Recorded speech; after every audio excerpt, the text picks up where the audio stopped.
అక్కడ అమ్మాయి ఇక్కడ అబ్బాయి Telugu film review by allrounder star Ballem Venumadhav. Cinema నిడివి 147 నిమిషాల 3 సెకండ్లు.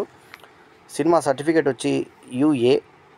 ఈ సినిమా విడుదల తేదీ వచ్చేసి 11 ఏప్రిల్ 2024న ఈ సినిమా విడుదలైంది.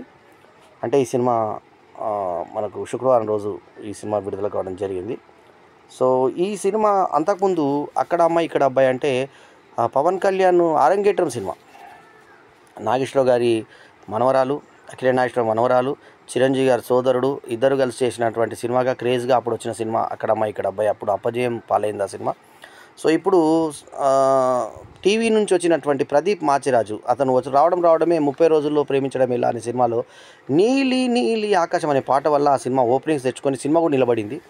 సో కొంచెం క్రేజ్ ప్రాజెక్ట్గా టీవీ నుంచి వచ్చినటువంటి యాంకర్ నుంచి వచ్చి టర్న్ హీరోగా వచ్చినటువంటి ప్రదీప్ మాచిరాజుకి దీపిక అనే హీరోయిన్తో చేసినటువంటి సినిమా ఇది. మరి స్టార్ క్యాస్ట్ వెన్నెల కిషోర్ ఉన్నాడు.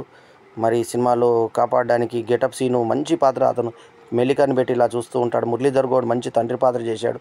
అట్లాగే రోహిణి తల్లి పాత్ర చేసింది. జాన్ విజయ్ గుద్దలు గడిగే పాత్ర చేశాడు. అందులో పిల్లల తుల్లులు చూపించారు, చిన్న చిన్న పిల్లలవి. సో లాస్ట్కి ఇంకో వెరైటీ ఏంటంటే అమ్మాయిలు కూడా సెంట్రల్ కూడా చూపించేటువంటి ప్రయత్నం చేశారు. సో మళ్ళీ గుద్దలు మాత్రం క్లోజ్లో చూపించారు. మనకు అడుగుతున్నాడు జాన్ విజయ్, ఎందుకు అడుగుతున్నాడు ఈ గుద్దలు అని అంటే ఆ చిన్నపిల్లలందరినీ చూపిస్తే మరీ న్యూడ్గా ముందు బుల్లికాయలు కూడా అందరివి కనబడేటువంటి పరిస్థితి. అట్లాగే అమ్మాయిలు కూడా నిలబెట్టే ప్రయత్నం చేశారు సెకండ్ క్లైమాక్స్ సీన్లో. అయితే కొంచెం మాస్క్ చేశారు. సో సత్య బొడ్డిపల్లి సీను గెటప్ సీను చేసినటువంటి ఈ సినిమాకి డైరెక్టర్లు ఇద్దరు నితిన్ భరత్లు, తర్వాత రదన్ మ్యూజిక్ చేసిన ఈ సినిమాకి ఎంఎన్ బాలరెడ్డి సినిమాటోగ్రఫీ చేయడం జరిగింది. ఇక ఈ సినిమా ఎలా ఉంది ఏం సంగతి అంటే ఇందులో స్టార్టింగ్లో జాన్ విజయ్ చిన్నపిల్లలకి ఇందాకే చెప్పినట్టుగా గుద్దలు గడుగుతుంటాడు. ఎందుకు గడుగుతున్నాడు గుద్దలు, ఏం సంగతి, ఆ కథ ఏంటంటే ఆ కథలోకి వెళ్తాం మనం. అసలు ఈ కథకి నీకేం సంబంధం అంటే ఆ విలన్ నేనే అని చెప్పి లాస్ట్లో చెప్తాడు. ఇది మ్యాటర్ ఏంటంటే అంతకుముందు మనకి అప్పులాపురం సినిమా వచ్చింది రాజేంద్ర ప్రసాద్, ఈవి సత్యనారాయణ డైరెక్షన్లో. అందులో కథ ఏంటంటే ఒక అమ్మాయిని ఇష్టపడతాడు, శోభనని ఇష్టపడితే శోభనకి ఇద్దరు చెల్లెళ్ళు ఉంటారు. ఆ ఇద్దరు చెల్లెళ్ళకు ముగ్గురు చెల్లెళ్ళకి పెళ్ళిళ్ళు చేయాలి. మొత్తం ముగ్గురు అమ్మాయిలు వీళ్ళు. ఆ ముగ్గురు చెల్లెళ్ళకు పెళ్ళిళ్ళు చేస్తే పెద్ద ఆమెని 4వ ఆమెని నీకు ఇస్తాను అంటే పెద్ద ఆమెని నీకు ఇస్తానని చెప్పి కండిషన్ పెడుతుంది రమాప్రభ. సో దానికోసం అతను ఎంత కష్టపడ్డాడు అనేది సినిమా. ఇందులో 60 మంది యువకులు ఉంటారంట, వాళ్ళకి పెళ్ళిళ్ళు కావంట. 60 మందిని నువ్వు పెళ్లి చేసుకుంటే 60 మందిని అపార్ట్మెంట్ పట్టడానికి తీసుకొస్తాడు. ఎంత అసహజమైన కథ అంటే అంత అసహజమైన కథ. సో ఆ ఊర్లో ఝాన్సీ కూతురు ఈమె అమ్మాయి, ఈమెని రాజా అని పిలుస్తారంట, రాణి కాదు పేరు రాజా.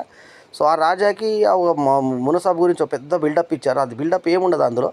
సో అది ఊరు పెద్ద మూర్ఖ ఛాందసమైనటువంటి ఆ ఊర్లో అందరు మగపిల్లలు పుట్టారంటే అమ్మాయి పుడితే ఫస్ట్ ఏమో బాధపడ్డాడు చేసి సంతోషంగా పండుగ చేసుకుంటారు. సో అటువంటి పరిస్థితుల్లో పుట్టినటువంటి రాజాకి ఈ ఊరిలో ఉన్నటువంటి ప్రదీప్, సిటీకి నుంచి వచ్చినటువంటి ప్రదీప్ ఇష్టపడి ఆమెను పెళ్లి చేసుకోవాలనుకుంటే కండిషన్ ఇది పెడతారు కాబట్టి 60 మందిని తీసుకొని తన ఫ్లాట్కి తెచ్చుకుంటాడంట. ఆ 60 మందిని చూసి మురళీధర్ కూడా అందరిని నిలగొట్టమని చెప్పేస్తాడు. రోహిణి తల్లి చిన్నప్పుడు సాయం చేయమంటుంది.